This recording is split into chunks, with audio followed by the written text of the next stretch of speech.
Acorde, esteja atento às coisas de Deus. Graça e paz, irmãos. Vamos dar continuidade ao nosso estudo do livro de Romanos, agora no capítulo 7, dos versículos 7 ao 13, na qual a palavra de Deus diz: Que diremos então? A lei é pecado? De maneira nenhuma. De fato, eu não saberia o que é pecado a não ser por meio da lei. Pois, na realidade, eu não saberia o que é cobiça, se a lei não dissesse: não cobiçarás. De fato, a lei é santa e o mandamento é santo, justo e bom. Irmãos, a natureza criada por Deus é linda e muito complexa o entendimento dela. E só sabemos hoje, por exemplo, dessas complexidades porque Deus mesmo desejou manifestar-se a nós e nos mostrar essa natureza. Pois seu grande amor se revela à sua criatura. E ele nos deu também a palavra escrita. E até só sabemos o que é amor porque o próprio Deus nos mostrou o que é. Só entendemos sobre coisas da criação porque Deus nos revelou. Porém, voltando à leitura, por que Paulo então fala tanto da lei? Ela é importante? Ele, um experiente servo de Deus, sabia que os judeus apenas seguiam a lei e eram cegos para a vinda do Messias. Se achavam conhecedores da lei das Escrituras, mas não buscavam entender sobre o Messias e sua vinda na própria lei e nas Escrituras. Hoje é tudo a mesma coisa. Parece um filme e tudo igual. Muda apenas as épocas, tempos, os assuntos, mas a cegueira ainda ronda muitas famílias, lares, tanto judias quanto cristãs e até igrejas locais. Quando entendemos que Deus já veio a nós através de seu Filho, ele deseja com isso que nos tornemos sábios em conhecer as coisas dele e deseja desde o início da criação que tomemos conta de tudo que há aqui na terra, conforme já estudamos também no livro de Gênesis. Foi um mandamento dele a Adão. Sejamos espertos, atentos, acordados. Por isso Jesus também ensina que primeiro devemos vigiar e a segunda ordenança é orar.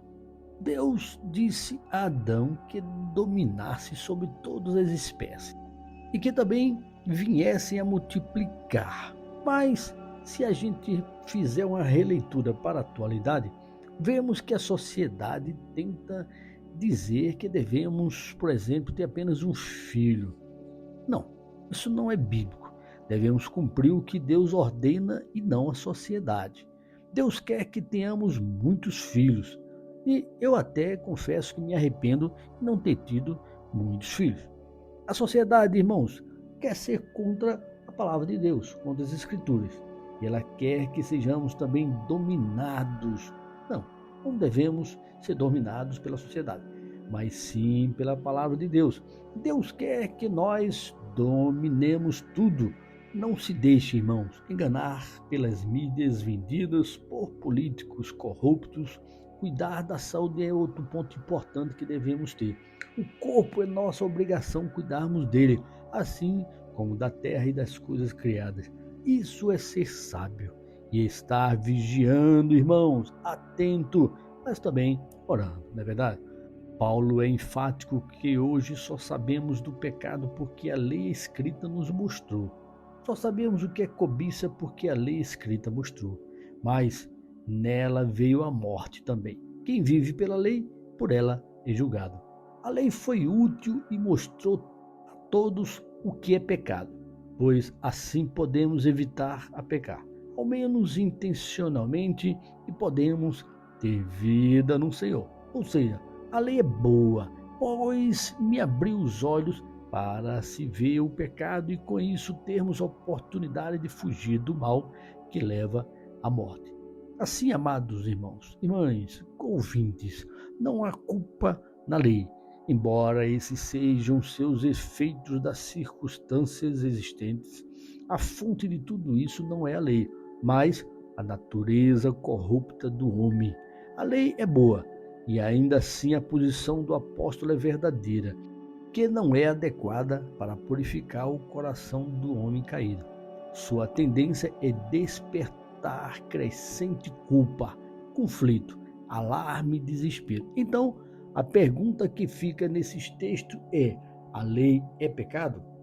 Fico com a resposta de Barney que diz: não, a lei é santa e não é pecado. Ao contrário, é pura em sua natureza. E o mandamento, a palavra mandamento, por exemplo, aqui é sinônimo de lei, significa propriamente o que é ordenado, justo em suas reivindicações e penalidades. Não é desigual em suas exigências. Ela é boa em si mesma e em sua própria natureza tende a produzir felicidade. O pecado e a condenação do culpado não é culpa da lei. Se obedecido, produziria felicidade em todos os lugares. Irmãos, no Salmo 19, nos versículos 7 a 11, há a mais bela descrição da lei de Deus. A lei do Senhor é perfeita e revigora a alma. Os testemunhos do Senhor são dignos de confiança e tornam sábios os inexperientes. Os preceitos do Senhor são justos e dão alegria ao coração. Os mandamentos do Senhor são límpidos e traz luz aos olhos. O temor do Senhor é puro e dura para sempre. As ordenanças do Senhor são verdadeiras, são todas elas justas, são mais desejáveis do que o ouro, do que muito ouro puro, são mais doces do que o mel, do que as gotas do favo. Por elas o teu servo é advertido, a grande recompensa em obedecer-lhe. Assim, irmãos, termino o devocional com a palavra: sejamos atentos. Vamos cumprir o que o Senhor nos deixou, sua palavra. Ele veio em carne através de seu Filho Jesus para nos mostrar ainda mais sobre Deus, sobre a vida, como proceder aqui na terra e não sermos enganados por aqueles que têm mal intenção contra o povo e principalmente contra a sua igreja e também contra o nosso corpo. Cuide dele. Amém, irmãos? Vamos orar? Seu Deus, eterno Pai, muito obrigado, Deus, por esse privilégio de chegar à Tua presença em nome de Jesus, Pai.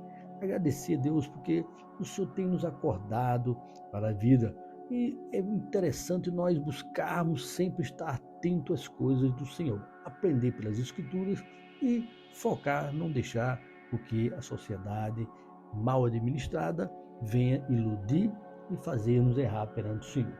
Então, Deus, quero orar pelo meu irmão, minha irmã, os ouvintes que estão nos ouvindo e deixo eles em Tuas mãos. Que o Senhor abençoe e guarde neste dia. Essa é a minha oração em nome de Jesus. Amém. Amém, irmãos? Que Deus abençoe e tenham todos um excelente dia. Até amanhã, se Deus nos permitir.